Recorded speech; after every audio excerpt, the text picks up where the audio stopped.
Let me take you through the objective. What's the critical path method first? I'm on slide 21, which is critical, giving us the indication of critical path factors. Now this is the slide wherein you'll have to pay a full attention on the screen and let me know wherever you wanted to know a further detail on the critical path method. It is very important for you to carefully understand on the critical path method. Okay.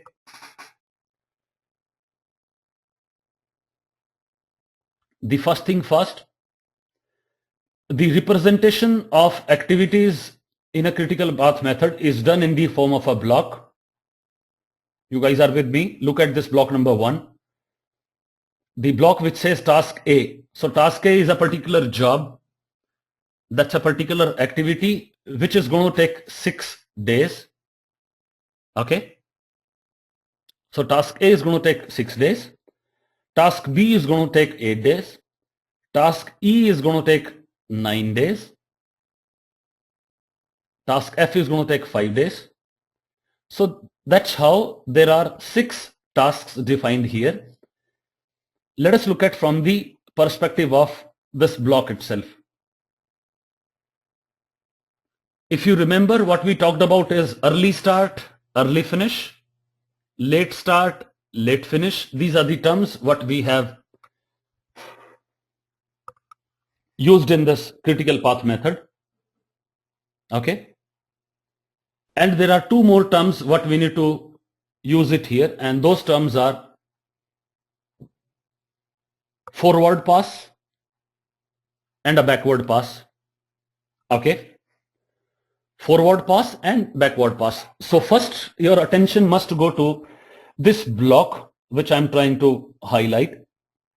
Okay.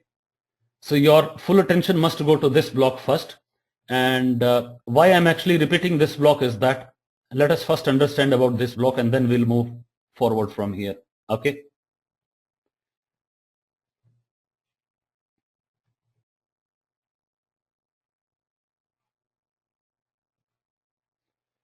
Focus on this circle what I have just drawn. So let us put back the attention onto this circle. The points what you have to note is that I am actually now telling you the syntax of this block. That means the template what this block is going to talk about. The 2 things written in the mid of the block. The first is generally the activity name, which is the task A. The second is the amount of float available here. That means what is the time to complete this activity. So always when you have a rectangle like this in the network diagram, remember the first item in the center is called as the activity name, which is task A. The second item is called amount of float, which is mentioned as 6 days in this block. Now the second item on the block which we need to put attention to, the forward pass. Forward pass means we are going into a forward direction. From 1 to 6 is called as forward pass. From 13 to 20 is called as a forward pass. From 22 to 26 is called forward pass. Forward pass means we are going into the forward direction from start to end. From start to end, that is what is forward pass meaning. So that means we'll start with the first activity here, the first task, and we'll reach back to the last activity which is called finish. The ES stands for early start, EF stands for early finish, LS stands for late start, and LF stands for late finish. Got it?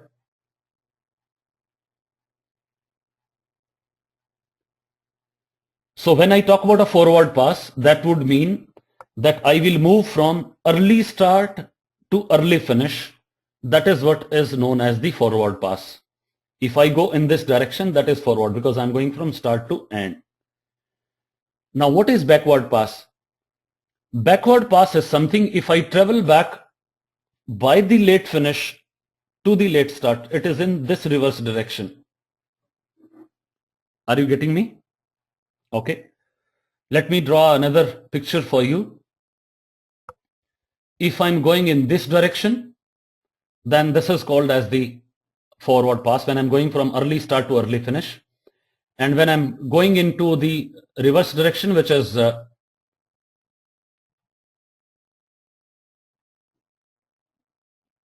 late finish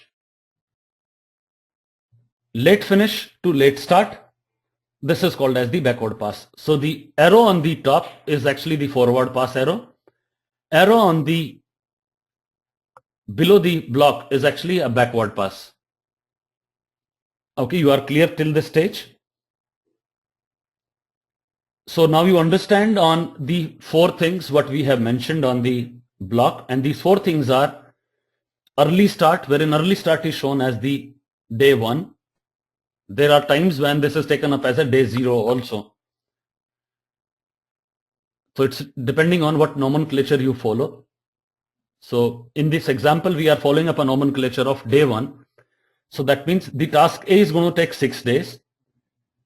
Early start for the task is 1. Early finish is 6. So the corner portion of this task, we are going to write down the early start and early finish. The late finish and late start for this task is available to us here. So this is the information which is available to us, and how we have to fill up this information is, I will guide you now. So let me first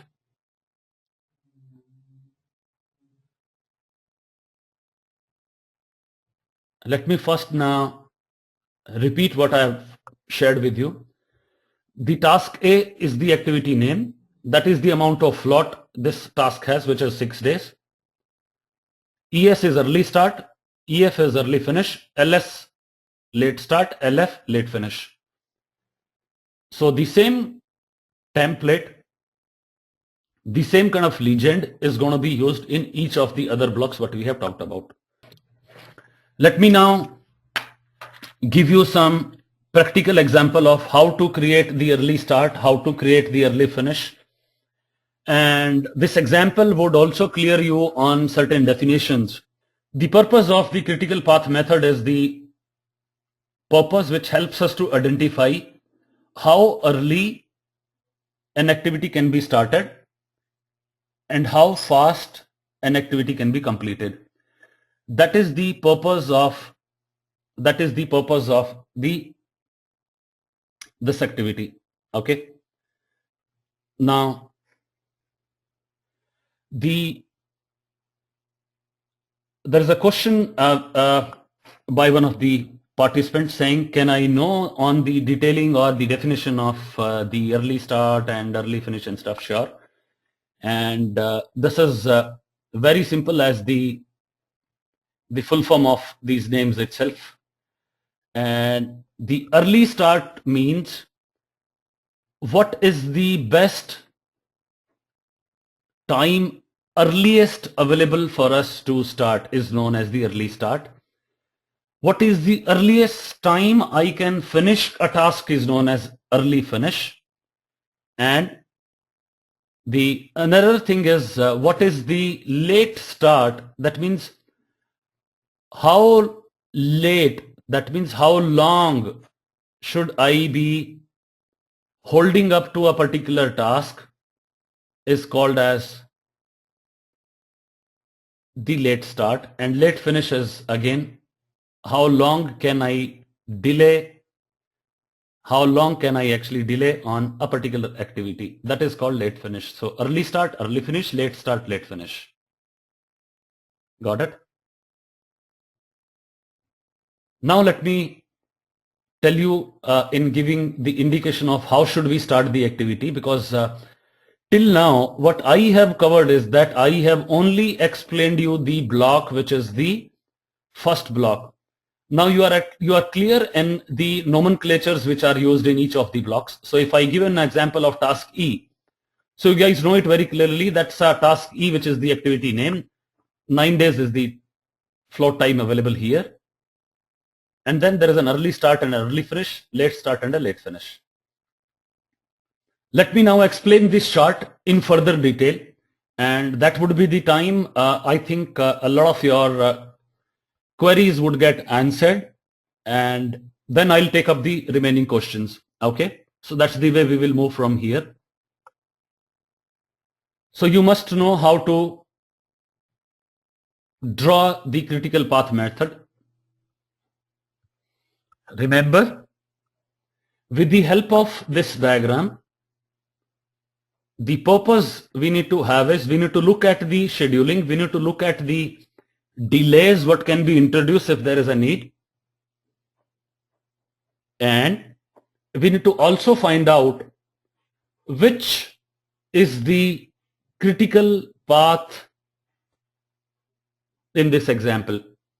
If you look at from the start, there are two possibilities. I can actually go via task A, task B, task C, task F and finish. That is the one path available to me to complete the job. The second path available for me is start, task D, task B, task E, task F and finish. So if I have to reach to the finish stage, I need to complete both the processes, which is the process which starts from the sequence which starts from start, task A, task B, task C, task F and finish. That is one. And the second is start, task D, task B, task E, task F, finish. The way the calculation of the critical path is done is that you would write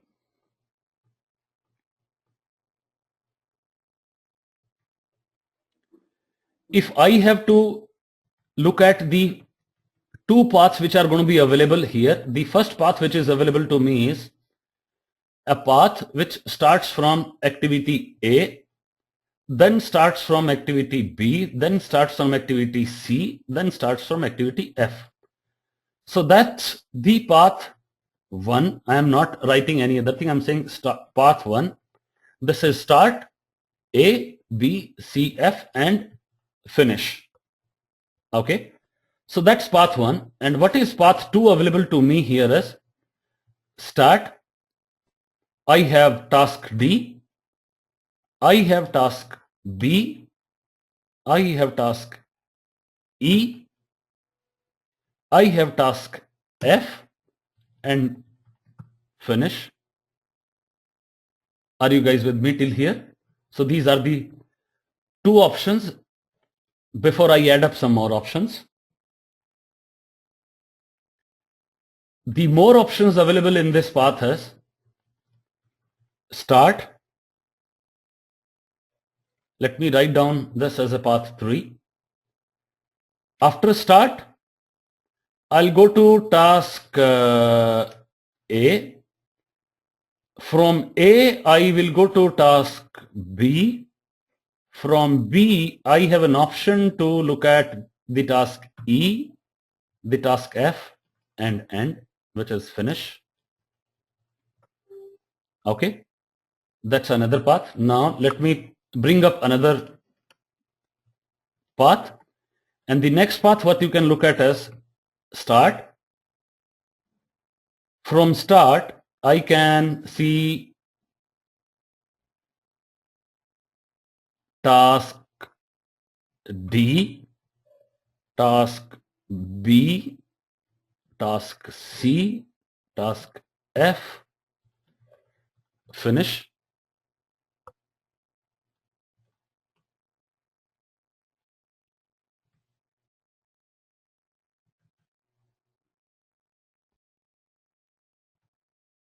Okay. So now what you have understood is that in the given network diagram, the four options what I have created to give you an idea of how the critical path is going to be calculated, I have seen the four different paths which we have to pass through to reach to the finish stage. And what we need to now do is we need to now sum up and add the total time needed for a particular path. So we will calculate what is the total number of days needed for finishing each of the tasks as defined in the respective paths. So let me first look at the path A. What is the time needed for path A is that I will add up activity A, which is 6 days, activity B, which is 5, 6 plus 5 is 11, activity C, which is 8 days, 11 plus 8 is 19, then comes F, which is 5 days. So path 1 becomes about 24 days. So that's the estimation on the time for us on the path for the first activity. Now let us look at the path which is going to be available for the activity 2 and activity 3 and activity 4. Now the activity 2 starts from the D is 7 days, 7 and then 5, which is task B. E comes 9, this is 7 plus 5 plus 12, 12 plus 9, 21, 21 and 5, 26, which is 26 days.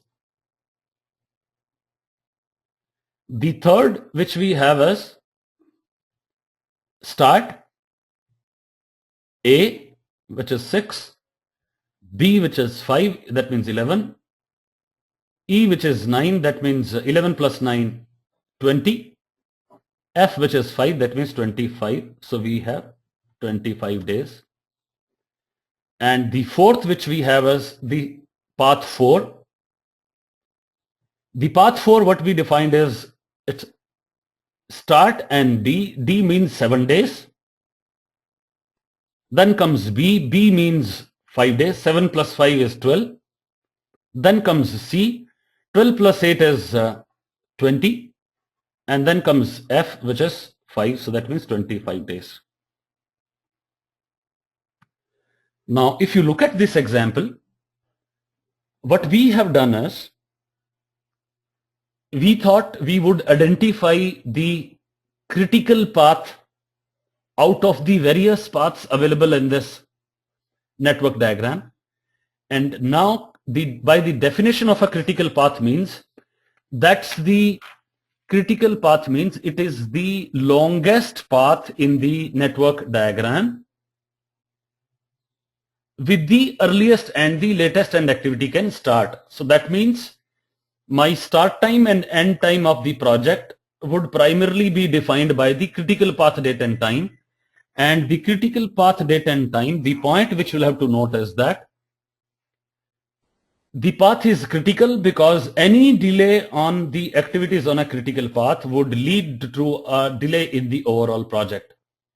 Remember, we are into the process group, which is the planning. We are into the knowledge group area, which is known as project time management.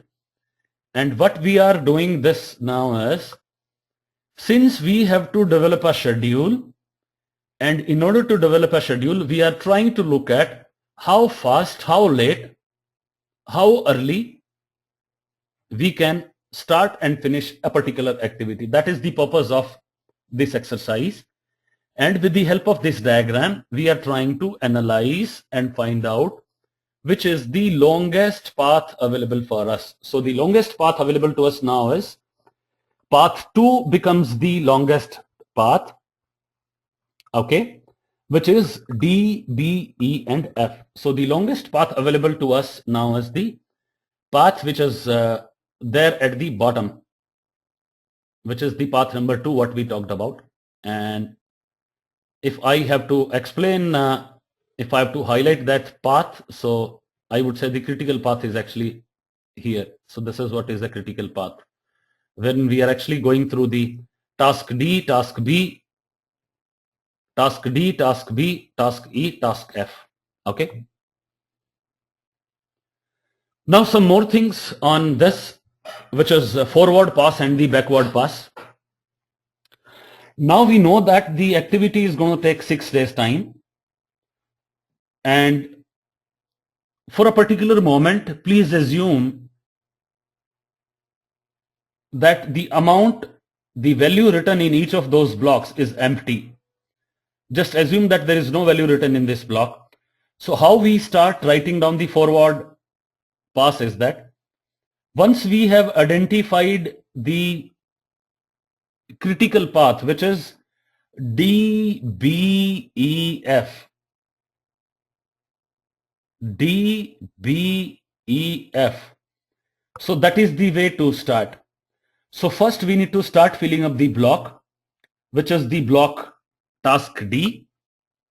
Why task D? Is because that is the first activity in the critical path. So we start filling up the forward pass by the first activity on task D, first activity in this network diagram, which is task D. So since this task is going to take 7 days, so I have written 1 here and 7 this side. Okay. 1 here and 7 this side would very clearly mean what?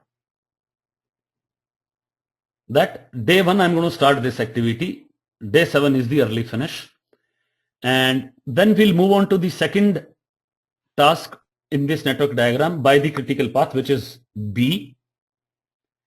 In B, we know this activity is going to take 5 days. So what we have done is we have done the calculation here that this activity starts on day 8. And if you try to do a calculation manually, 8, 9, 10, 11 and 12. So on the fifth day, this activity is completing in, which is the early start and the early finish of this activity. That means this cannot start before the 12th. Now the next path, critical path for us is E, which is here. And this numbering will continue from the last where we left 12. We have written 13 and this task is going to take 9 days. So 13, 14, 15, 16, 17, 18, 19, 20 and 21. 9 days here. This task can be finished by the 21st day. And then we'll move on to the fourth task, which is task F. Look at 26 days, the task F. And we will put up the 22 to 26. So the way we will start this numbering is, it will actually start from the critical path, and the critical path now I have highlighted back in the red color for your convenience. So that is the way we will find out a critical path. Now, by the way of the critical path method, what we have now done is that we have identified the critical path. We have now also done the forward pass, and forward pass means early start to early finish.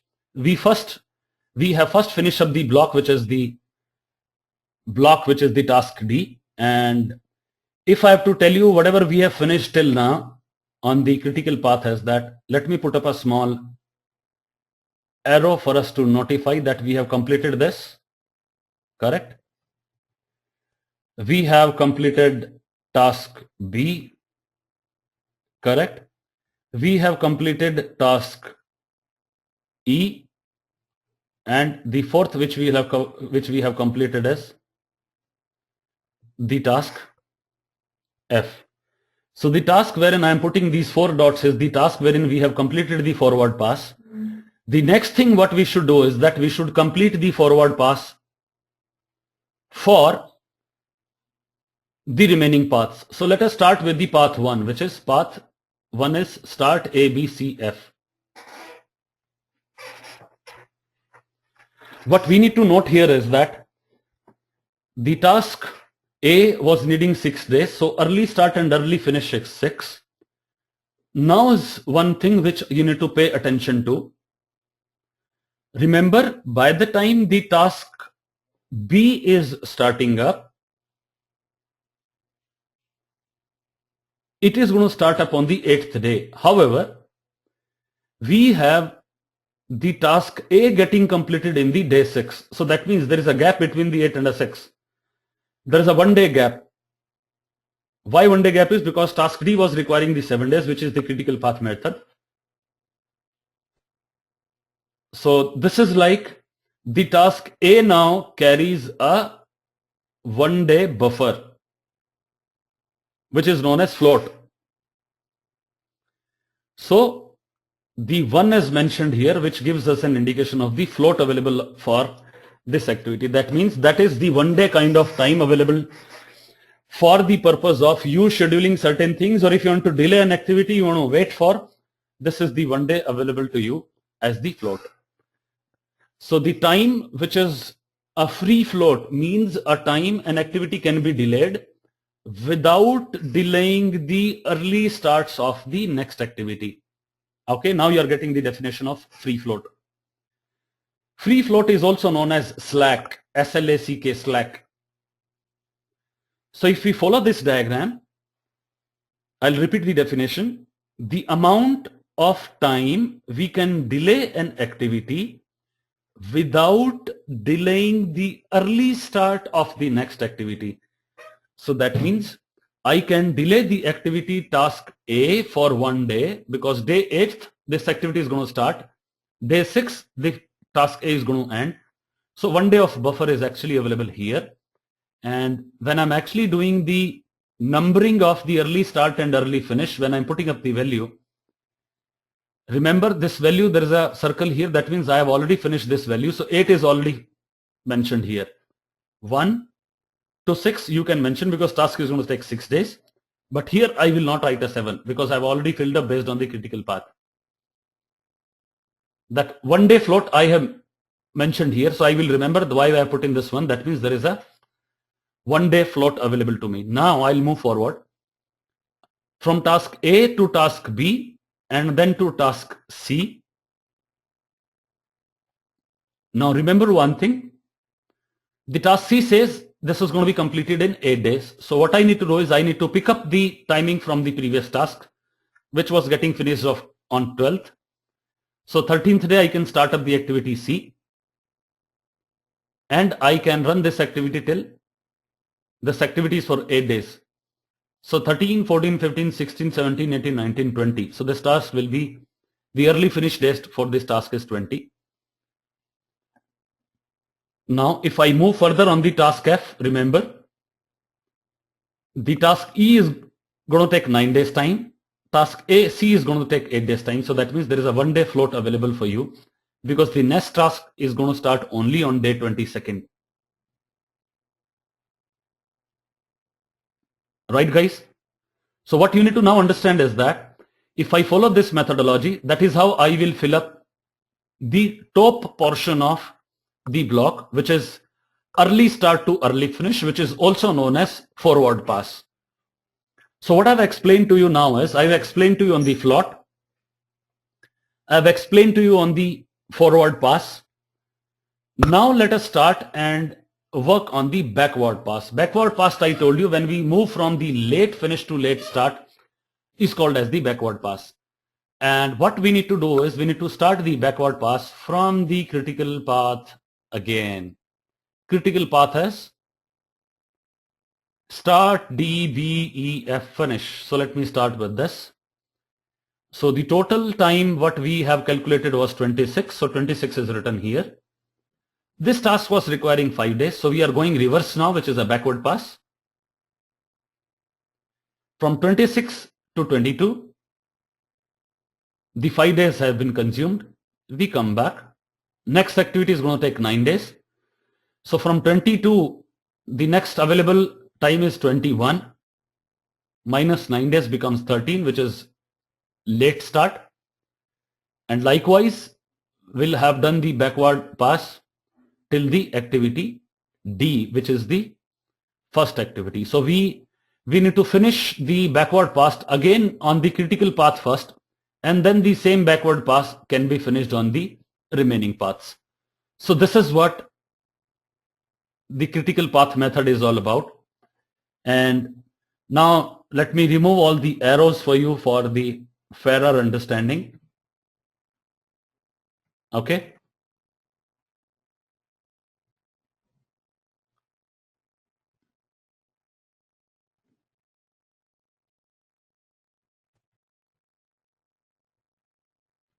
So by completing the picture on the screen, now you have got a good understanding on the 4 different paths which are available for us. And we talked about something called as the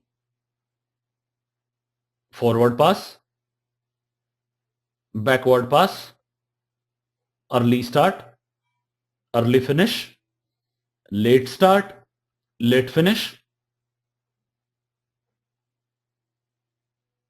We talked about floats. Free float is something which you have witnessed in the calculation what we just did in this diagram. That is called as free float. The free float for this is one day available in this activity, the second day available in this activity, and this is primarily, I believe, the path A carries a 2 days float, path 3 carries a 1 day float, path 4 carries a 1 day float. Looking at the number of days, you can take a judgment, and then you can correlate back to the actual activity wherein you will have that time available. This is going to be very much important because the free float is something we can make use of at a later stage.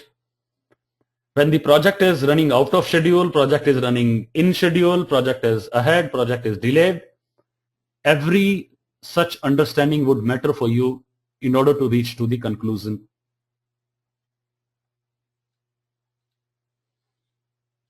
Okay, so what we have drawn is we have drawn the forward pass, we have drawn the backward pass, we have also seen the critical path, and we know that critical path has 26 days here. One very important point which you must understand and absorb in your mind is that critical path carries 0 float. That means there cannot be any float in the critical path. Remember, there could be questions around it. A critical path will not have the free buffer. Critical path will not have the float. Okay, so that's with 0 float. So the way you have worked out this diagram is we have moved in the critical path sequence. First we have gone from a forward pass, then we have returned back as in backward pass. And forward and backward pass, by going through the forward and backward pass, we have actually filled in the early start, early finish, late start, late finish on this. So by doing this, we are now getting to know that which is the critical path.